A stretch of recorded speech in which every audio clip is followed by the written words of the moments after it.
صاحب خوش آمدید ہے آپ کا ہمارے پروگرام میں. جو پہلا سوال ہمارے فارمیٹ کے حساب سے ہم سب سے پوچھتے ہیں وہ آپ سے بھی ہم پوچھیں گے. وہ یہ کہ آپ کی ابتدائی زندگی کن حالات میں اور کہاں سے شروع ہوئی؟ نحمد و نصلی علی رسول الکریم. السلام علیکم.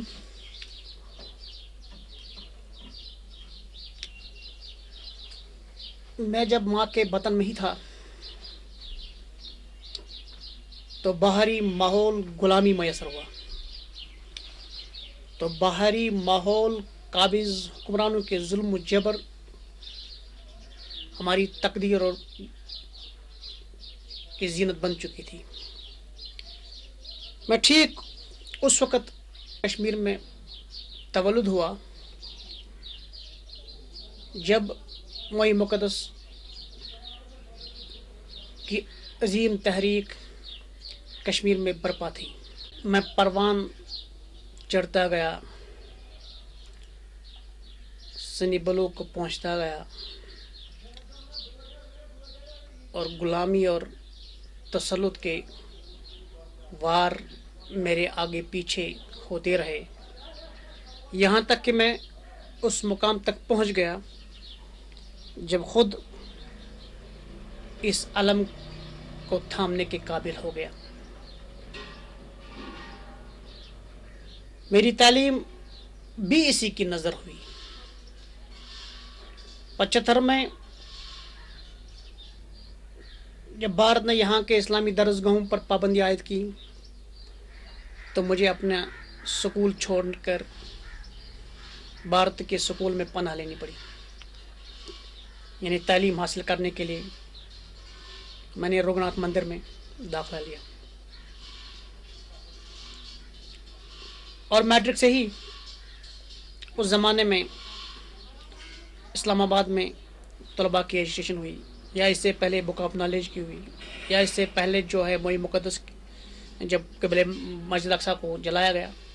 تو جتنے بھی اس زمانے کی تحریکیں تھیں ان میں کما حق ہو میری طرف سے تھوڑا بہت جو ہے کنٹریبیوشن ہوتا رہا.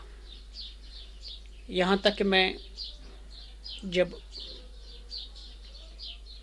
ایم اے میں نے جب میں نے ایم اے میں داخلہ لیا تو اس وقت مجھے جیل کی پہلی منزل طے کرنی پڑی. میرا قصور یہ تھا کہ میں نے یونیورسٹی میں مسجد بنائی اور یونیورسٹی کے علامہ اقبال جو وہاں پر لائبریری ہے اس کا نام تبدیل کرنے جا رہے تھے نہرو میں، تو اس وقت احتجاج کیا. آپ کے ذہن میں سیاسی رجحان کب شعوری طور بیدار ہوا؟ جب سے مجھے شعور میں پختگی ہونے لگی. نے کوئی ایسا واقعہ جو آپ کو یاد ہو کہ بس اس نے مجھے جھنجھوڑ کے رکھ کے سیاست میں لے آیا؟ شاید اس سوال کا جواب پہلے ہی دیا کہ میں جب وطن میں ہی تھا تو باہر ماحول جو تھا وہ غلامانہ ماحول تھا، ظلم و جبر کا ماحول تھا. اور تب سے لے کر کوئی دن ایسا نہیں تھا، کیونکہ آپ کو پتہ یہ بٹمالو اس اعتبار سے بہت حساس تھا. جب بھی کوئی کسی قسم کا واقعہ یہاں رونما ہوا تو میں اس میں شامل حال تھا، میں نے اس میں کما کو حصہ لیا. آپ نے تعلیمی کریئر کے دوران کن کن پارٹیز کے ساتھ آپ رہے، تھوڑا اس بارے میں بتائیں، کیونکہ آپ اسلامک اسٹوڈنٹ لیگ کے ساتھ بہت دیر سے چلے آ رہے ہیں.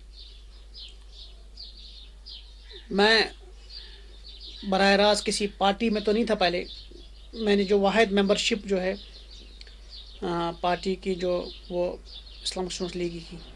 اس سے پہلے مطلب یونیورسٹی میں ہم تھے تو وہاں پر بھی طلباء کی تنظیم تھی اور طلباء ایک ساتھ جمع تھے، مگر براہ راست کوئی نام نہیں تھا. یا اس سے پہلے ہمیں جب گرفتار بھی کر رہے تھے جتنے بھی حریت پسند تنظیمیں یہاں پر تھی ان کے ساتھ ہم شانہ بشانہ چل رہے تھے،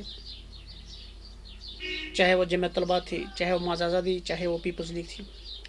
اگر 1990 کو ہم دیکھیں تو آپ کی ایک بہت کنٹریبیوشن رہی ماس موومنٹ کے حوالے سے. تب سے لے کر آج تک آپ کو کیا لگ رہا ہے؟ یہ مزاحمتی تحریکوں میں جو مزاحمتی قوتیں ہوتی ہیں ان میں بتدریج اضافہ یا کمی ہوتی رہتی ہے. موقف کی صداقت پر یقین اور منزل کے حصول کے لیے تڑپ، ان چیزوں میں کسی قسم کی کمی بیشی کیے ہوئے بغیر اس وقت بھی میں موومنٹ کو اسی اعتبار سے دیکھ رہا ہوں، چاہے وہ عوامی سطح ہو یا سیاسی سطح پر، جس وقت میں نے اس میں قدم رکھا تب سے لے کر آج تک. جب آپ طالب علمی کے زمانے میں تھے تو اس وقت مسئلہ کشمیر کو آپ کس نگاہ سے دیکھ رہے تھے؟ پھر آپ نے بہت عرصہ جیل میں گزارا، جیل سے باہر آنے کے بعد آج آپ مسئلہ کشمیر کو کس حوالے سے دیکھ رہے ہیں؟ اس وقت بھی جیسے کہ میں نے پہلے سوال کے جواب میں، اس وقت بھی یہ ایک مزاحمتی تحریک تھی قبضے کے خلاف، آج بھی یہ ایک مزاحمتی تحریک ہے قبضے کے خلاف. نہ تب قبضہ کی جائز حیثیت تھی، نہ آج حیثیت ہے، نہ کل ہوگی. اسے آپ کیسے لے رہے ہیں کہ اب دیکھیے اگر ہم پہلے دیکھیں تو ایک پوزیشن تھی انڈو پاک کے حوالے سے انٹرنیشنل لیول پہ، آج بہت چینج ہو رہی ہے اس حوالے سے.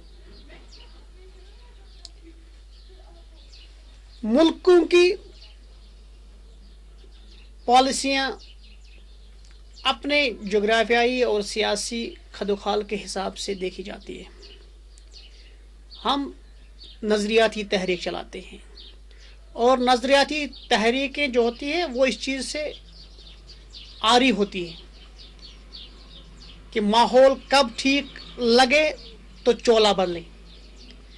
یہ ایک خرقہ پوشوں کی جماعت ہوتی ہے جو خرقہ پہن کر نکلتی ہے دیوانہ وار معشوقوں کی طرح اپنی منزل کی اور ان کو وصال سے زیادہ یا وصل سے زیادہ جو ہے جدائی زیادہ عزیز ہوتی ہے.